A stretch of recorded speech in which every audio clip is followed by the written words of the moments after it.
Hola niños y niñas, ¿cómo están? Espero que se encuentren muy bien, que no estén muy aburridos en sus casas y que se estén portando bien con sus papás. Bueno, en la clase de hoy día vamos a revisar primero las tareas que les dejé para la semana anterior. Después vamos a ver un PowerPoint donde vamos a pasar una materia de ortografía y gramática, ya que tiene que ver con las palabras hay con H-A-Y, A-Y y ahí, que es A-H-I latina. ¿Ya? Vamos a revisar las diferencias para que ustedes aprendan en qué momentos tienen que usarlos. Y después les voy a dejar una tarea más para ir terminando esta unidad, que es la primera unidad del libro, y así poder pasar a la segunda.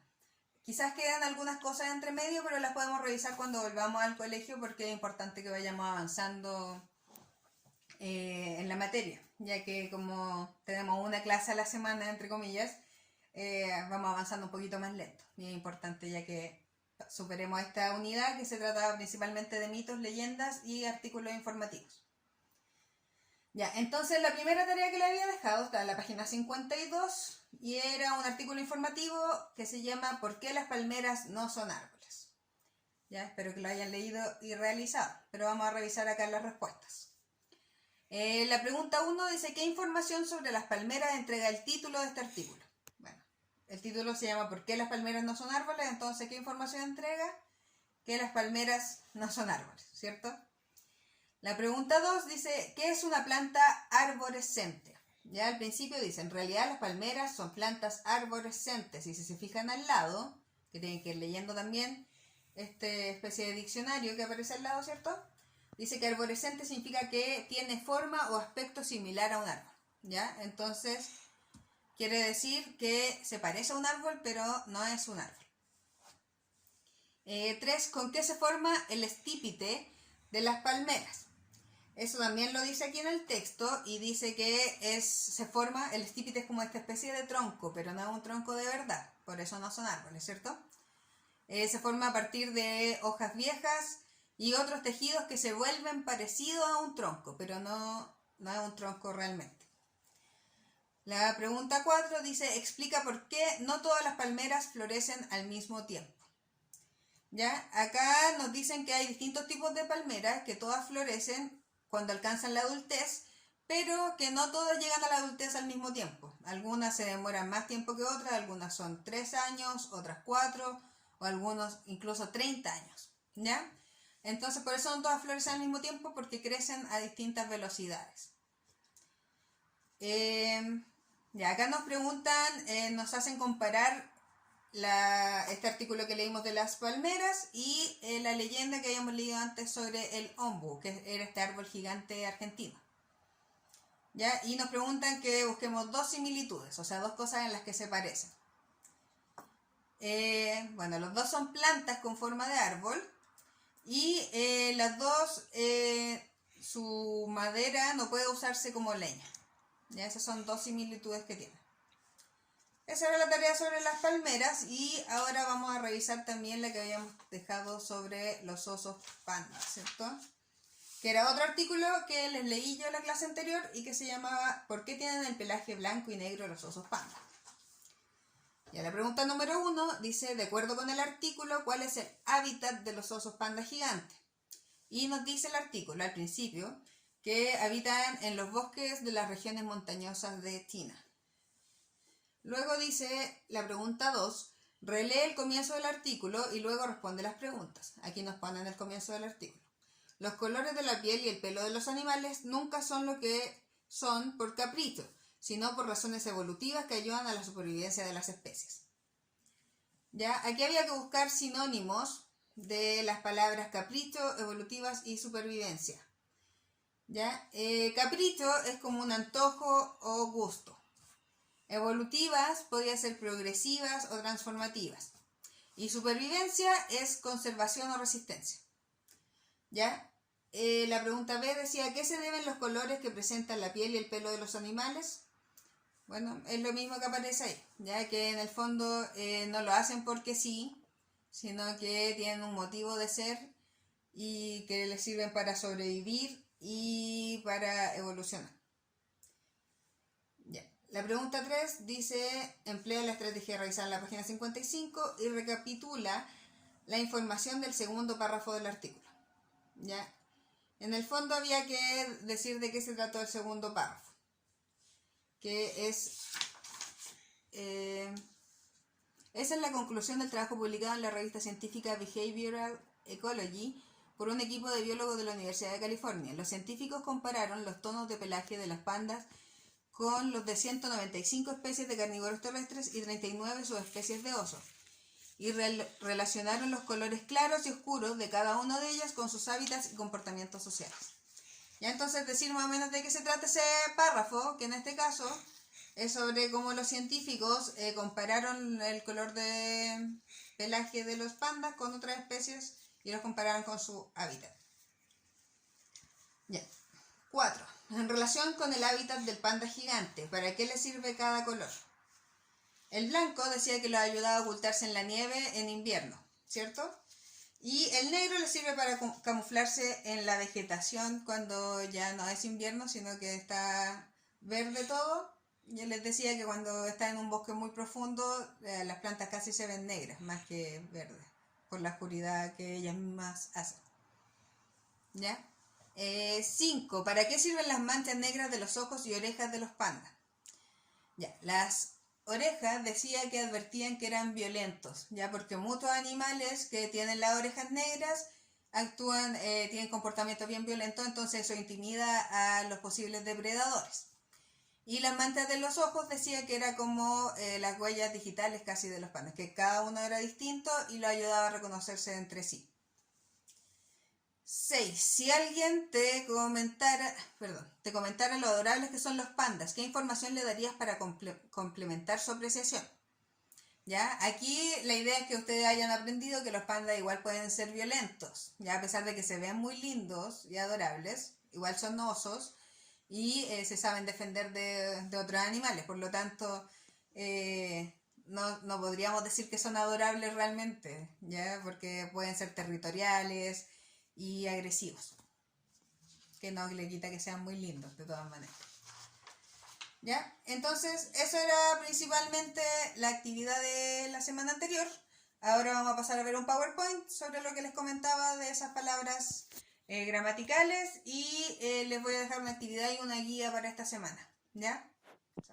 Bueno, niños, entonces vamos a partir con esta lección de gramática que tiene que ver con el uso de I con H-A-Y, I solo A-Y y ahí, ¿ya?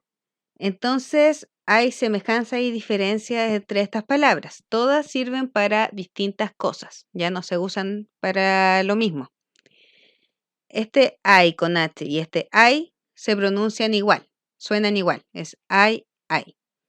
Pero este se pronuncia distinto, porque si ven tiene una tilde aquí, entonces no se pronuncia I, sino que ahí, ¿ya? Para que hagan esa diferencia al oído por lo menos. ¿Ya? Entonces esas suenan parecido, pero tienen significados muy distintos. ¿Ya? I, sin H, es una interjección. Ya esa es una palabra rara, pero lo que quiere decir es que es como un sonido. Ya, más que tener un significado como una palabra, es un sonido, una interjección, y que sirve para expresar un dolor, temor, sorpresa, y que generalmente, no siempre, pero generalmente lleva signos de exclamación, que son estos de aquí, S y S. Porque cuando uno dice ay, es como una expresión fuerte, por eso uno lo exclama, ya como ay, me pinté un dedo, o ay, Dios mío, ay, qué pena. ¿Ya? Entonces, si yo me caigo y digo, ¡ay! Es este ay. Por eso generalmente lleva estos signos de exclamación, porque uno lo dice con fuerza generalmente. Ya es una expresión más que una palabra en sí. ¿Ya? Entonces, si ustedes escriben sin H, deberían estarse refiriendo a este tipo de expresión. ¿Ya? Es muy importante aprender la diferencia entre estas palabras porque se utilizan mucho, sobre todo las otras dos, se utilizan mucho en el lenguaje escrito. Entonces, cuando ustedes la escriben en una prueba, en una tarea, en una carta, en lo que ustedes quieran, hay que saber diferenciarla. Esta yo creo que es la más fácil de diferenciar porque se nota que es una expresión. ¡Ay, qué dolor! ¿Ya? ¡Ay, qué alegría también! No todo tiene que ser de tristeza, pero generalmente se da más cuando uno se golpea, por ejemplo, o qué sé yo. Ya, ahora ay, que se escribe igual, pero con una H, ¿ya?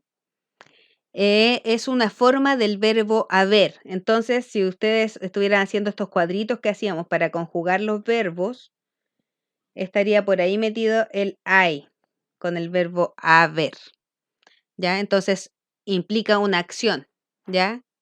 Haber algo, tiene que haber algo. Por ejemplo, hay reunión de apoderados este jueves, ¿ya? Hay implica que de haber, ¿ya? Que existe una reunión de apoderados. Hay que hacer la tarea. Hay haber que hacer la tarea, es un deber, ¿cierto? ¿Qué hay de almuerzo? ¿Ya? ¿Qué haber de almuerzo? Si habláramos así como cavernícolas, ¿cierto? Podrían hacer esa prueba para saber cuándo podemos usar haber, ¿ya? ¿Qué haber de almuerzo? Haber un gato en mi ventana, ¿ya? Entonces, hay, este hay se usa cuando estamos usando el verbo haber en cierta forma, ¿ya? Conjugado de cierta manera. ¿Sabes si hay helado? ¿Ya? Aquí no tendría sentido usar el hay sin H, porque ¿sabes si hay helado? No tiene sentido, ¿cierto? Entonces, cada vez que ustedes quieran ver si este hay tiene H, si se escribe así, deberían probar con el verbo haber. Haber reunión de apoderados este jueves. Está mal dicho, pero se entiende la idea, ¿cierto? Haber que hacer la tarea. ¿Ya? Se entiende que este hay es una forma de ese verbo. Entonces, por ejemplo, si vemos el siguiente, este hay, que es ahí, porque tiene la tilde, ese no es un adverbio de lugar. ¿Ya? ¿Qué es un adverbio? Es algo que nos indica espacio y lugar. Entonces, ahí nos indica un lugar que estamos apuntando. Pueden imaginarse que apuntan algo. ¿Ya? Mi estuche está ahí en la mesa. Por ejemplo, si aquí reemplazáramos este con haber, no tendría sentido. Mi estuche está a ver en la mesa. ¿Cierto? No tiene sentido, entonces no podría ir aquí ese H-A-Y. Tiene que ser el A-H-I porque estamos indicando un lugar. Está ahí. Ya imagínense apuntando algo y así van a saber que funciona. Ahí está, lo encontramos. La fiesta es en esa casa de ahí, ¿ya? ¿Ven? Si todo lo intentan hacer apuntando, se dan cuenta que sí funciona, porque estamos indicando un lugar que está ahí cerca. Mi perro está ahí junto al árbol, ¿ya? Entonces estos ejemplos les sirven para darse cuenta la diferencia entre estas palabras que suenan similar, pero que definitivamente son muy, muy distintas. ¿Ya? Entonces, con el hay de A, H, A, Y, tienen que tratar de reemplazarlo por el verbo haber, a ver si tiene sentido la oración. Hay, tienen que decirlo como una exclamación. ¡Ay! Y ahí, que es un lugar. ¿Ya? Aquí, por ejemplo, le puse un ejemplo donde aparecen las tres. ¡Ay, no! Ahí hay mucha gente. ¿Ya? Este hay está indicando una exclamación de sorpresa o de dolor cuando no quieres juntarte con tanta gente. ¿Ya? ¡Ay! ¡Ay, no! Es una exclamación. Ahí pueden apuntar, ¿cierto? Ahí a ver mucha gente. ¿Ya? Entonces, si se fijan, todos están en la misma oración, pero cumplen funciones distintas. Por eso se escriben de distintas formas. ¿Ya? Ojalá que les quede un poco claro. Les voy a compartir una guía que les voy a explicar ahora también. Pero antes de hacer esa guía, tienen que hacer esta tarea. ¿Ya? Es la última tarea de la unidad. Nos vamos a saltar por ahí un artículo informativo porque si no, no vamos a terminar nunca y es importante que vayamos avanzando. Hay muchas tareas de cada tema. No es necesario que las hagamos todas para entender. Pero sí van a realizar estas dos actividades del libro porque es una leyenda sobre los copihue y las luminarias, ya que aparece en la página 70 y 71, y un artículo informativo sobre el copihue desde la página 72 a la 74. Me interesa que hagan esta actividad porque hablan del mismo tema, pero uno es una leyenda y el otro es un artículo informativo, ¿ya? Entonces quiero que ustedes vean la diferencia entre estos dos tipos de texto, que al final, a pesar de que están hablando del mismo tema, que son los copihues, ya, sus funciones son muy distintas. Uno sirve para informarnos sobre los copihues y el otro nos está contando una historia ficticia, inventada, sobre de dónde nacieron los copihues. ¿Ya? Entonces, una vez que hayan realizado esta actividad, van a hacer la guía que les voy a mostrar ahora, que la tengo aquí en un Word. ¿Ya? Esta guía se la voy a entregar el 4 de mayo y la fecha de entrega es el 14 de mayo. Tienen 10 días para hacerla, ¿ya? Así que no es tan poco tiempo, porque es como tienen que hacer la actividad del libro y la guía, les doy un poco más de tiempo. Son 3 preguntas sobre los contenidos de esta unidad que tienen que ver con mitos y leyendas y artículo informativo. Entonces la idea es que ustedes con sus palabras, sin tanto estudiar del libro ni copiar la respuesta del libro, me expliquen algunas diferencias entre mito y leyenda. Eso lo hemos pasado harto en clase, ¿ya? ¿En qué se diferencia un mito de una leyenda? Después que me expliquen para qué sirve un artículo informativo. ¿Ya? ¿Para qué creen ustedes que se pueden usar los artículos informativos? ¿Para qué la gente los escribe? Y la tercera pregunta es, ¿en qué se diferencia la leyenda, los copihue y las luminarias con el artículo, el copihue? ¿Ya? Es lo mismo que les estaba explicando anteriormente. Cuando ustedes hagan esta tarea y lean estos dos textos, quiero que piensen en qué se diferencian. ¿Ya? ¿Qué función cumple cada uno? ¿Para qué sirven? ¿Y por qué son distintos? A pesar de que hablan del mismo tema. Y finalmente son unas oraciones donde ustedes tienen que completar con hay, ahí o hay, ¿ya? Las que estudiamos recién. Entonces aquí ustedes completan con cualquiera de estas 3 que ustedes crean que corresponda en esta oración. A ver, me duele el estómago, o ahí me duele el estómago, o ay, me duele el estómago, ¿ya? Ustedes vean cuál corresponde y me mandan esto por correo cuando lo terminen. Ya tienen de aquí al 14, son hartos días, así que con calma y traten de hacerlo lo mejor posible. Eso, que estén muy bien, chicos, cuídense.